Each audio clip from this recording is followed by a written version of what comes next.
Hi and welcome along to the Tactical Insight Show with Graham. Today, of course, we're going to look back at Arsenal's excellent win at Bournemouth, beating Bournemouth 2-1. Tricky game, Graham, wasn't it, going into that game on paper, because they've got, even though, all right, we know they lost their past couple of games, but they've been strong at home. Only lost to Man United at home, and in that game, you know, first half they should really have been out of sight. They are a good team, Bournemouth, but we went there, we got the job done. The same amount of away wins we've got now as we had for the whole of last season. It's incredible, isn't it? It is, yeah. It's incredible, but I wanted you to break it down for me. First thing I wanted to ask you, Graham, and the first thing that was so interesting yesterday is when we got to the game, the team came out, there was no Ozil, no Lacazette was injured, but the most interesting thing, I was looking at formation, I was going, hold on, he's going free. He's going with a free at the back. He's changed. He's not doing his normal for this game. Why did he go with free at the back for Bournemouth? Well, I have to say, I thought this was an Emery tactical masterclass, Robbie. I think that he basically identified the way Bournemouth have been playing this year in this 4-4-1-1 shape. I'm just going to show you up the board here. So, a high-tech board. Those people have been dissing us in the comments, right? It's high-tech. If you want it to be. No, you know what, we're working on some high-tech for this, but in the meantime, is what we've got. So, but anyway, you do your thing, right? Right, so I think that I have to say, first of all, I think that Emery's selections were made for him. Made for him by the fact that Lacazette was not fit and that Monreal continues not to be fit. Yeah. I think we saw against Wolverhampton Wanderers that Kolasinac is more of a wing-back than a full-back, and how he got exposed. We highlighted in the last video when Wolves played their system, similar to this, didn't they? They played a 3-4-3. How Kolasinac was often exposed, and he's very good. The disparity between him offensively and defensively is clear. And I think that's one of the reasons. I also think he looked at Bournemouth. Bournemouth play a 4-4-1-1, and we've got the shape of the team up here. And these are key areas for me. Francis, the right fullback, Brooks, who's been really good this season. He's good.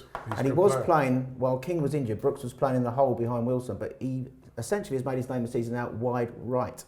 He reminds me a bit like sort of Shaqiri, in the way he's built and everything. He's really small but really strong, and he's lightning quick and tricky. He looks so young, doesn't he? He looks like a... I actually met him after the game, and me and Troops was talking to him, right? Yeah. And I tell you, he looked very young, but and he's a brute on the pitch, isn't he? And he's got the right surname, Brooks, I have to say. There he goes, there he goes. But anyway, I think Francis and Brooks, down this right-hand side, are two big cogs in this Bournemouth attacking and defending weapon.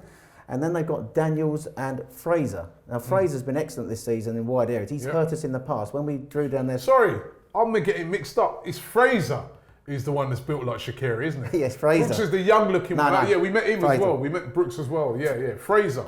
He's the one who reminds me of Shaqiri. Yeah. Right, so Daniels and Fraser, left full-back, left wide forward. These are very key cogs of the Bournemouth attacking side. Francis and Brooks on the right-hand side. And they're very compact out of possession, Robbie, in a four. And Goslin is very strong in that area, good defensive midfielder. And Lerma, although he scored one of the own goals of the season, probably the best own goal I've ever seen, he has been excellent for them this year. And he did have quite a game, didn't he? He hit the post. And he had a big influence on the game. And he has been very influential for them this season. So I think Emery would have looked at their 4-4-1-1 shape and noticed that they were very solid. They had four in midfield. So I think he would have thought to himself, I'm a bit worried about them in wide areas. How can I counter that? And what he did was, he went with three, if I could just come across it. Right. What Emery did was, Robbie, he went with the three centre-backs. Mustafi, who I thought was really excellent on the right-hand side. Socrates, who remains our best defender, centrally, and Holding on the left-hand side. Holding look a little bit out. Little bit nervy. I thought he played all right, but at first, he's not left-footed, is he? He looked a bit... No. He's a little bit nervy. I have to say he was, of the three of them, probably the less assured. Yeah. But I think he offers that sort of like ability to bring the ball out from the back. Yep. Which is key. Played well. I'm not saying... But I thought the three of them were excellent. And I will point out one thing while we're talking about this. Our expected XG, XG is goals expected we could concede, has been the lowest it's been all year with these three centre halves. It dropped to 0.6, which is XG, for those people who don't understand, is expected goals that the opposition might likely to score. Yeah. And that takes into account where shots come from in or outside the box or getting into your box. Bournemouth, apart from the one goal they scored in the turnover, and I thought, particularly second half, as the team grew into this shape and got stronger, these three defended really well. And what he did was he had Bellerin on the right side, Kolasinac on the left, and Torreira and Xhaka in the middle. And this was, I think, two reasons to sort of set up defensively to counter this 4-4-1-1 shape, and also to give us something going forward. He wanted to give a problem to Brooks and to Fraser. So he wanted Fraser defending back more on the left-hand side than coming forward, and he wanted Brooks having to push back. We know that Daniels is a left-back who bombs on a lot, but is not great defensively, a bit like Kolasinac. We know that Francis is not pacey. So he wanted to use Bellerin and Kolasinac in wide areas to push Bournemouth back, in a sense. And it worked, didn't it? It did work. I think overall it did work. They did get through the lines once or twice in the first half. We were fortunate with the disallowed goal, which was onside. Yeah. Just with Mustafi laying down in the box, which had played him on. But I thought essentially, apart from the turnover for the goal, where game management, Rob, you have to say 1 minute before the end, shocking. Listen, man, listen. I was at the game, yeah, and when they hold the board up and they even make an announcement, it's not even like you don't know. 1 minute of extra time, and you're like, just hold on to the ball, someone just keep it. We're winning 1-0. And how many more times are we going to do that this season? We're going to get punished for it, right? We did it at Cardiff as well. We did it at Fulham. Yeah, and this is what Emery's battling against. Old habits seem to die hard in this team. So this shape, I think, was very good in the match. But on that occasion, when Bournemouth scored, it was 4 passes from us in an attacking area to them scoring in a breakaway. We had 6 players taken out of the game. That should never happen. Torreira, who we have to say, this season has been probably our player of the season. I thought he was the best player in the match yesterday. He had a good game, but I will criticise him, Robbie. You dug out Xhaka last week. I would dig Torreira. I would dig Torreira. I don't want to see Torreira on the 6-yard box when we're attacking in the last minute of the first half. Yeah. We had Iwobi, who admittedly lost the ball, took a lot of stick, Iwobi. Yeah. But he was trying to make an offensive action. Yeah. What I want to see is, when our wing backs are pushing up to support our wide forwards and our forward, I want to see Torreira and Xhaka coming out into these areas.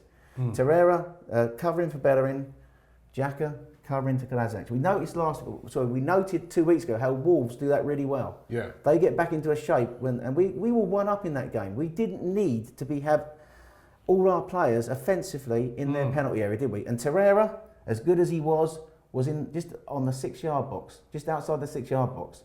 The consequence of that was when they turned it over, a straight ball down the lines, 3 passes across, Mustafi got dragged out, Socrates and Holding were outnumbered in the middle, and they worked it beautifully across the box, and King put it away exquisitely. That's a great finish. But old habits die hard. We talk about why players start slow in matches. I think they're fighting their natural attacking instincts, and I think that is something that Wenger had in them for years.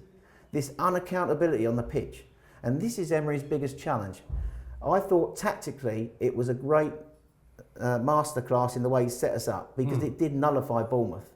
But I have to say, I still think these old habits are dying hard in the team, and Torreira, it's even got into him. Why he was in that 6-yard box, Robbie, for that goal was a mystery to me. How dare you criticise Torreira? I love Torreira. I love Torreira. If you'd have done it in the game, you'd say you got killed, because everybody loves Torreira. But you are right. He was out of position. Now everybody was up the pitch. Look, why? Well, yeah, exactly. And Jamie Redknapp on the broadcast was digging out Bellerin. Everyone loves digging out Bellerin. Yeah, but where was Bellerin? Because he was up there as well. When Josh King got the ball, there's nobody near him. Now, I think Bellerin, remember, he's a wing back. And admittedly, he'd come more central. But the biggest thing for Bellerin was he didn't track the run. When he didn't, in coming back, Bournemouth worked the ball from out on this left-hand side. And it works out across to King and across to Wilson. Bellerin did not track back quick enough to get back in centre. If you watch it, he could have run in a straight line and cut that pass out. I watched it back, right, and I see Bellerin. At first, he's just jogging back. Yeah, yeah. Then he can see that it's looking like it might open up for King. Then he starts sprinting back, but it's too late. Yeah. It's too late. Again, at that time of the game, they should all have been sprinting back. Yeah. They should all have sensed the danger. This is the last minute. Robbie, last minute of the first half, with one goal up, why have we got 6 players in and around their box?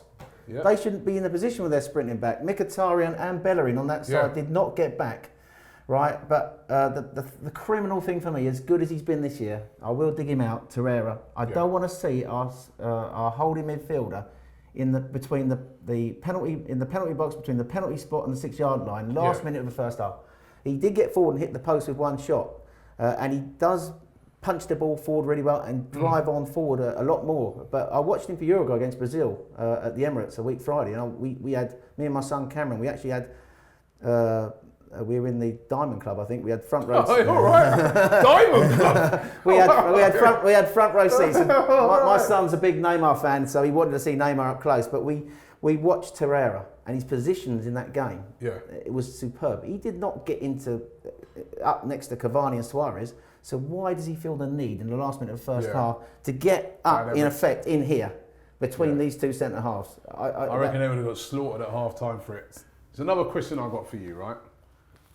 This system that you've got here, the 3-4-2-1, we went with a 3, obviously make it more solid. No, where's your pen at? One person missing here, right? Let's run out of me, no? Ozil. Asked after the game about it, Unai Emery said it was a tactical decision. Can't Ozil play then in this system? When you go away from home, you want to be super solid. Is what he's saying now that these type of games are not for Ozil? Well, I have to say I was surprised that Ozil was not playing. I think he can play in this formation. The thing what Emery seemed to suggest was that this was a too physical game for Ozil. He seemed to think that a lot of people dig Ozil out for not working hard in games. I personally think he does work hard in games. But is he the sort of player in a physical battle? We talked about the physicality of Lerma. Yeah. Lerma is a very physical player. Well, Lerma, he's like doing some WWE in the game. He pulled someone back by the neck. Yeah. And Goslin. Yeah. So there is here question marks whether Ozil fits our system away from home. I'm not against this, and what I think Emery made that call for was he made the call for Mkhitaryan and Iwobi because he sees this as a more hard-working team, I believe. That's the reason why he made that call. I'm not saying, me personally, I think Ozil does work. His numbers, running stats seem to suggest he does work, but is he physical enough in the challenge against this sort of a midfield, Goslin and Lerma? I think he wanted a more compact, hard-working team. I've got no problem with that. But the only thing is, it's not Emery's fault that the club have invested £350,000 a week in Mesut Ozil, is it? That's what he inherited. So, and he's proved already, he's not frightened to make big calls. Yeah. Now, I have to say, where does that leave Ozil going forward? It's an interesting one. I mean, will he be playing in certain games where, you know, it's going to be physical away from home? Yeah. I mean, don't look like it from what we saw there, does it? No, it doesn't, does it? But the only thing I will say is Mkhitaryan came into the Ozil position and offered absolutely nothing. I mean, he lost the ball 9 times. He had 7 shots, only 1 on target. And I thought he was on the peripheral of the game all the way through. Very poor. His touch, his passing was awful. So you could turn around and say that Ozil would have gave us more creativity. And I know he didn't seize the opportunity, did he, Mkhitaryan? No, and I will say Lee Gunner would dig me up for this because he's waiting for someone to say we missed Ozil's creativity because I know Lee well. But I have to say, I think that we did miss him. Yeah, we did miss him. So, but can he play in this formation? Well, I think he can in a 3, you know, or even in a, you know, if he had Lacazette and Aubameyang behind, as long as you've got this 4, I do believe 3 centre backs, as long as Torreira and Xhaka. And what I want to see is when we play this system, we don't need to overload both fullbacks going forward at the same time. We play down one side at a time. I think this system was specifically designed to get the best out of Kolasinac. He was man of the match on the day. He did get involved in the 2 goals, 1 assist and 1. If you get an assist for an own goal, he got it. He was very powerful surging down that left-hand side, and he basically sort of like pushed back he sort of like gave Brooks and Francis a problem all through that game down that side. So we didn't see Brooks, apart from early on, get in the game as much as what I've noticed in some of the games I've watched Bournemouth in. And Francis obviously struggled in wide areas. Francis is not that quick. I think Bournemouth missed Smith on the left-hand side. He's injured, so Daniels came in. But I think that generally our wing-backs were, I think the centre-halves probably were the key to the win, key to the defensive structure, and I think our wing-backs... Give a word for him as well, Leno. He was exceptional. Yeah, and I think our wing-backs were the key to the victory going forward, but our centre-halves were the key to nullifying Bournemouth, particularly in the second half. We took over the second half. And as you say, Leno, in that last 20 minutes, Torreira for some reason came off, whether he had a knock, whether he was tired. Guendouzi came on, but I thought we lost a little bit when Torreira went off. And they were pushing. They were pushing that last 15 minutes, and Leno had to be at his best. Mustafi made that one clumsy challenge right at the end. That's the thing about him, though. He just does all the time. Yeah. Like the Palace game, where he gave the penalty away. Why is this guy so rash? Yeah. He could be a good defender if he was just more concentrated. Yeah. And praise for Iwobi. I didn't think Iwobi was that great on the day, but he had one key pass that put in Kolasinac. And we caught them napping from the free kick. It was just 4 passes. Iwobi slid in Kolasinac, and Aubameyang, I have to say, was very much on the edge of the game. He didn't have many passes, but the one thing he offers you is goals and his movement. 8 goals for the season now, joint top scorer with of Aguero. Yeah. We bought him for goals, he's scoring goals. So he doesn't even start every game. Listen, Graham, thank you very much. And the 3 at the back definitely worked. The high tech explains it. Listen, let me know, or should I say let Graham know, because Graham will go through all of the comments on the video and he'll talk to you guys regarding the formation. Do you think this is the way forward now? When we go to Manchester United, at Old Trafford, 3 at the back, should that be what we deploy in that game as well? And should Ozil play, or is it the right thing to leave him out in this sort of formation? Let us know in the comments below. Don't forget to check out, we've got a special video coming out this week where Graham is going to explain to us how we beat Tottenham. Hi, how you doing, everybody? This is Ian Wright. Don't forget to check out my new YouTube channel. The link is in the description. Check it out, man. It's gonna be. Yo, what are you doing, man? I'm sorry, Rob. I had to touch the Holy Grail mic, bro. No, you can't do that, bro. What are you doing? You can't do like that. A rascal like that, bro. Don't forget to check out Ian Wright's brand new YouTube channel. The link is in the description. It's going to be brilliant.